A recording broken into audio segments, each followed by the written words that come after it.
America কি ফাঁদে পা দিল, নাকি ইরান জেনে বুঝেই নিজেদের একটা দাবার গুটি স্যাক্রিফাইস করলো বড় কোনো চালের জন্য? বিশ্বের সবচেয়ে শক্তিশালী যুদ্ধবিমান, আমেরিকার গর্ব F-35, যাকে বলা হয় আকাশের বাঘ, সেটাকে ব্যবহার করতে হলো ইরানের একটা সস্তা খেলনা ড্রোন মারার জন্য। এই মুহূর্তের একদম লেটেস্ট ব্রেকিং নিউজ হলো, প্রশান্ত মহাসাগরের বুকে বা মধ্যপ্রাচ্যের আকাশে আমেরিকা ও ইরানের মধ্যে প্রথম সরাসরি ফিজিক্যাল এঙ্গেজমেন্ট বা সংঘাত শুরু হয়ে গেছে। দর্শক, মনে আছে ঠিক আজ সকালেই আমি আপনাদের একটা ব্রেকিং নিউজ দিয়েছিলাম। বলেছিলাম যে আগামী শুক্রবার তুরস্কের আঙ্কারায় আমেরিকা ও ইরানের মধ্যে একটা হাই ভোল্টেজ বৈঠক হতে চলেছে, একটা শেষ চেষ্টা যুদ্ধটা আটকানোর জন্য। সবাই যখন সেই বৈঠকের দিকে তাকিয়ে ঠিক তখনই বুম, সিনারিও চেঞ্জ। আজকের এই ভিডিওটা কিন্তু সেই সকালের ভিডিওর সিকুয়েল নয়, বরং এটা একটা গেম চেঞ্জার।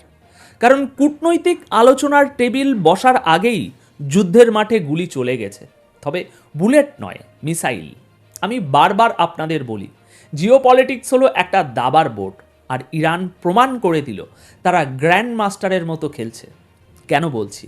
কারণ যে ঘটনাটা ঘটেছে তাকে যদি আপনি সাধারণ ড্রোন শুটডাউন ভাবেন, তাহলে আপনি ভুল করবেন। এটা বাংলা ভাষায় ইউটিউবে সর্বপ্রথম আমরাই ব্রেক করছি, এবং আমি চাই আপনারা এর গভীরতাটা বুঝুন। দেখুন, গত কয়েক মাসে আমরা শুধু জল্পনা কল্পনা করেছি যুদ্ধ হবে কি হবে না, কিন্তু গত 24 ঘন্টায় যা ঘটেছে তাতে জল্পনার দিন শেষ, অ্যাকশন শুরু। আমেরিকার এয়ারক্রাফট ক্যারিয়ার, যেটা তাদের শক্তির প্রতীক, তার ঠিক মাথার উপর ইরানের ড্রোন। ভাবুন তো সাহসটা। আজকের প্রথম বড় ব্রেকিং, ইরান ও আমেরিকার মধ্যে অঘোষিত যুদ্ধের প্রথম হামলা। আমেরিকার এয়ারক্রাফট ক্যারিয়ারের উপর ইরানের গোয়েন্দা ড্রোন, এবং পাল্টা জবাবে আমেরিকার F-35 যুদ্ধবিমানের মিসাইল হামলা। ধ্বংস হওয়ার আগে ড্রোনটি কী তথ্য পাচার করলো? আসুন একে একে প্রতিটি খবরের গভীরে যাওয়া যাক। সবার আগে কথা বলি মূল ঘটনা নিয়ে। দর্শক, আমেরিকা দাবি করছে তাদের F-35 যুদ্ধবিমান ইরানের একটি ড্রোনকে গুলি করে নামিয়েছে। শুনতে খুব বীরত্বপূর্ণ মনে হচ্ছে, তাই না? আমেরিকা জিতে গেল? একদম না। এখানেই লুকিয়ে আছে আসল টুইস্ট। আপনারা জানেন, আমেরিকার এয়ারক্রাফট ক্যারিয়ারগুলো এক একটা ভাসমান শহরের মতো। এর সুরক্ষা ব্যবস্থা এতটাই নিশ্ছিদ্র হওয়ার কথা যে একটা মাছিও এর আশপাশে অনুমতি ছাড়া উঠতে পারবে না। সেখানে থাকে র্যাডার, থাকে পেট্রিয়ট মিসাইল সিস্টেম, থাকে ইজিস কম্ব্যাট সিস্টেম। অথচ ইরানের ড্রোন, যেটা কিনা প্রযুক্তির দিক থেকে আমেরিকার তুলনায় কিছুই না, সেটা আমেরিকার এয়ারক্রাফট ক্যারিয়ারের একদম মাথার উপরে চলে এলো। এর মানে কি? এর মানে হলো ইরানের ড্রোনটি আমেরিকার এয়ারক্রাফট ক্যারিয়ারের প্রথম, দ্বিতীয় এবং সম্ভবত তৃতীয় স্তরের নিরাপত্তাও বাইপাস করে ফেলেছে। আমেরিকা তখন বাধ্য হয়ে তাদের F-35 জেট আকাশে ওড়ায়। দর্শক, এখানে একটু অঙ্ক কষুন। একটা F-35 ওড়াতে এবং মেনটেন করতে লক্ষ লক্ষ ডলার খরচ হয়, আর ইরানের ওই ড্রোনটার দাম কত? বড়জোর কয়েক হাজার ডলার। আমেরিকা একটা মশা মারার জন্য কামান দাগলো। সবচেয়ে ইন্টারেস্টিং বিষয় হলো, আমেরিকা বলছে তারা ড্রোন মেরেছে, কিন্তু ইরান চুপ। কেন জানেন? কারণ ইরানের মিশন সাকসেসফুল। ওই ড্রোনটি ধ্বংস হওয়ার আগে এয়ারক্রাফট ক্যারিয়ারের হাই ডেফিনেশন ফুটেজ, র্যাডারের অবস্থান এবং জাহাজের মুভমেন্ট, সমস্ত ডেটা লাইভ স্ট্রিমিং করে তেহরানে পাঠিয়ে দিয়েছে। ইরান আসলে আমেরিকাকে বলতে চাইল, তোমরা ভাবছো তোমরা নিরাপদ, আমরা তোমাদের বেডরুম পর্যন্ত পৌঁছে গেছি। ড্রোনটা তো একটা আত্মঘাতী মিশন ছিলই। ইরান জানতো ওটা আর ফিরবে না, কিন্তু ওটা ধ্বংস হওয়ার আগে আমেরিকার ডিফেন্স সিস্টেমের নগ্নতা প্রকাশ করে দিয়েছে। F-35 ব্যবহার করাটা আমেরিকার শক্তির পরিচয় নয়, বরং তাদের ডেসপারেশন বা হতাশার পরিচয়। তাদের অটোমেটিক সিস্টেম ফেল করেছে বলেই ম্যানুয়ালি পাইলট পাঠাতে হয়েছে। এখন প্রশ্ন হলো, ইরান কেন এটা করলো? এখনই কেন? সামনেই তো আঙ্কারায় মিটিং, তাই না? এখানেই আমার মনে পড়ে যাচ্ছে ইন্ডিয়া পাকিস্তানের সেই ঘটনার কথা। আপনাদের মনে আছে নিশ্চয়ই, কিছুদিন আগে ভারতের একটা সুপারসনিক মিসাইল হঠাৎ করে পাকিস্তানের ভূখণ্ডের অনেক ভিতরে গিয়ে পড়েছিল। ভারত বলেছিল ওটা ভুল করে ফায়ার হয়েছে, কিন্তু সামরিক বিশ্লেষকরা এবং আমি নিজেও মনে করি ওটা ছিল একটা লাইভ টেস্ট। ভারত দেখতে চেয়েছিল পাকিস্তানের র্যাডার কত দ্রুত সেটা ধরতে পারে এবং তাদের প্রতিক্রিয়া কী হয়। ইরান ঠিক এক্স্যাক্টলি হুবহু এই কাজটা করলো আমেরিকার সাথে। এটাকে বলা হয় টেস্টিং দ্য ওয়াটার। ইরান আসলে চেক করতে চেয়েছে তিনটে জিনিস। এক, আমেরিকার র্যাডার তাদের ড্রোনকে কত দূরে ডিটেক্ট করতে পারে। দুই, ডিটেক্ট করার পর আমেরিকার রিয়াকশন টাইম বা প্রতিক্রিয়া জানাতে কত সময় লাগে। তিন, এবং সবচেয়ে বড় কথা, আমেরিকা কি অটোমেটেড মিসাইল মারে নাকি প্লেন ওড়ায়। ইরান উত্তর পেয়ে গেছে। তারা দেখেছে আমেরিকার জাহাজ থেকে মিসাইল ছোড়ার সাহস বা সক্ষমতা এই মুহূর্তে নেই, তারা প্লেন ওড়াচ্ছে। তার মানে যদি একসাথে 500 ড্রোন আক্রমণ করে ইরান, আমেরিকা কি 500টা F-35 ওড়াবে? অসম্ভব। আমেরিকার কাছে আপাতত সেই ক্যাপাসিটি নেই। ইরানের হাতে হাজার হাজার সস্তা শাহিদ ড্রোন আছে। রাশিয়ার যুদ্ধে আমরা দেখেছি এই ড্রোনগুলো কতটা কার্যকর। ইরান যদি একসাথে এক ঝাঁক ড্রোন বা সোয়াম ড্রোন অ্যাটাক করে, আমেরিকার এই মাল্টি-বিলিয়ন ডলারের ডিফেন্স সিস্টেম ধসে পড়বে। আমেরিকা যে ড্রোনটা মেরেছে সেটা হয়তো শাহিদ বা মোহাজের ক্লাসের কোনো ড্রোন ছিল, কিন্তু ইরান যেটা গেইন করলো সেটা হলো কনফিডেন্স। তারা এখন জানে আমেরিকার $20 বিলিয়ন এয়ারক্রাফট ক্যারিয়ার আসলে একটা বিশাল বড় সহজ টার্গেট ছাড়া আর কিছু নয়। তারা বুঝে গেছে এই ভাসমান দুর্গটি আসলে ছিদ্রযুক্ত। আচ্ছা, এবার আসি দ্বিতীয় খবরে, যেটা পরিস্থিতিকে আরও অনেক বেশি ঘোলাটে করে দিচ্ছে।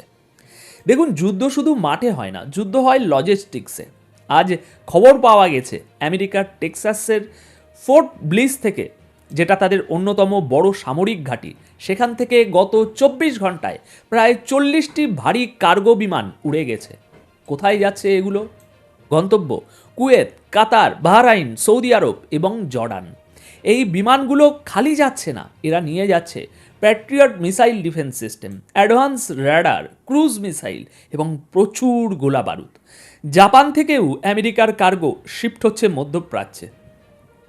এখন সিরিয়াসলি বলুন তো, যদি যুদ্ধ নাই হবে, যদি আঙ্কারায় শান্তি আলোচনাই হবে, তাহলে এত বড় মিলিটারি মুভমেন্ট কেন?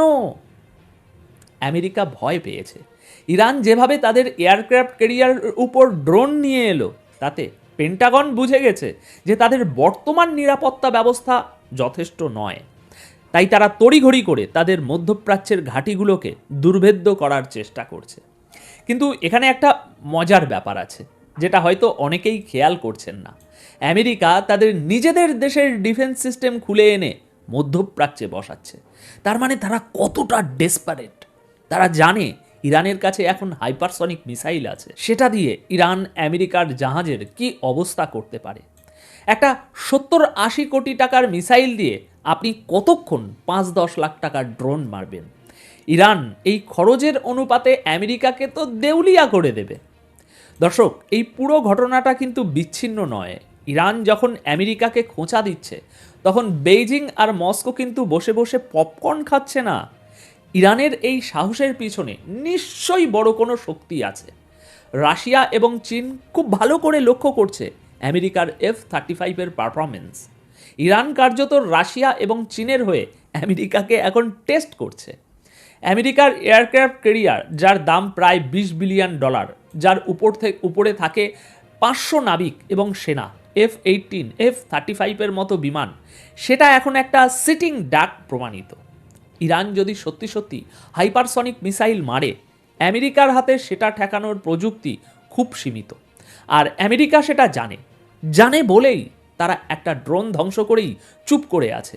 তারা বড় কোনো পাল্টা হামলা করেনি, কারণ তারা জানে এখন যদি ইরানে একটা মিসাইলও ছড়া হয়, তবে হরমুজ প্রণালী বন্ধ হয়ে যাবে আর বিশ্ব অর্থনীতি ধসে পড়বে। সামনে তুরস্কের মিটিং। আমেরিকা টেবিলে বসার আগে শক্তি দেখাতে চেয়েছিল, কিন্তু ড্রোন ধ্বংস করতে গিয়ে F-35 ব্যবহার করে তারা উল্টো নিজেদের দুর্বলতাই প্রকাশ করে ফেলল। ইরান এখন আলোচনার টেবিলে বসবে আপার হ্যান্ড বা সুবিধাজনক অবস্থানে থেকে। তারা বলবে তোমাদের সেরা ডিফেন্স আমরা ভেদ করে এসেছি। এখন পরিশেষে একটা কথাই বলি, অনেকে ভাবছেন যুদ্ধ হবে কি হবে না, আমি বলবো যুদ্ধ শুরু হয়ে গেছে। যখন 40টা কার্গো বিমান এক রাতে অস্ত্র নিয়ে উড়ে যায়, যখন F-35 মিসাইল ফায়ার করে, তখন আর শান্তি ব্যবস্থা বলা যায় না। তবে ইরান খুব স্মার্ট, তারা সরাসরি বড় হামলা করবে না, তারা এভাবেই ছোট ছোট খোঁচা দিতে থাকবে। তারা আমেরিকাকে উস্কাবে ভুল করার জন্য, আর আমেরিকা যদি রাগের মাথায় ইরানে বড় কোনো স্ট্রাইক করে বসে, তবে মধ্যপ্রাচ্যের মাটি আগ্নেয়গিরি হয়ে যাবে। ইরান প্রস্তুত, আমেরিকা নার্ভাস, আর আমরা দাঁড়িয়ে আছি ইতিহাসের এক ভয়াবহ সন্ধিক্ষণে। এখন আপনাদের কি মনে হয়, আমেরিকার এই F-35 দিয়ে ড্রোন মারাটা কি তাদের শক্তির প্রমাণ নাকি ভয়ের? তুরস্কের মিটিংয়ে কি সত্যি কোনো সমাধান আসবে, নাকি এটা ঝড়ের আগের নীরবতা? কমেন্ট করে আমাকে অবশ্যই জানান। আপনাদের প্রত্যেকটা কমেন্ট আমি পড়ি এবং আপনাদের মতামত আমার কাছে খুব গুরুত্বপূর্ণ। জিওপলিটিক্সের এমন গভীর বিশ্লেষণের জন্য আমাদের চ্যানেল সাবস্ক্রাইব করে বেল আইকনটি চেপে দিন, কারণ পরবর্তী ভিডিওতে আমি নিয়ে আসব তুরস্কের সেই গোপন বৈঠকের এক্সক্লুসিভ আপডেট। ততক্ষণ পর্যন্ত চোখ রাখুন, সতর্ক থাকুন, কারণ খেলাটা সবে শুরু হলো। ধন্যবাদ আপনাদের সকলকে।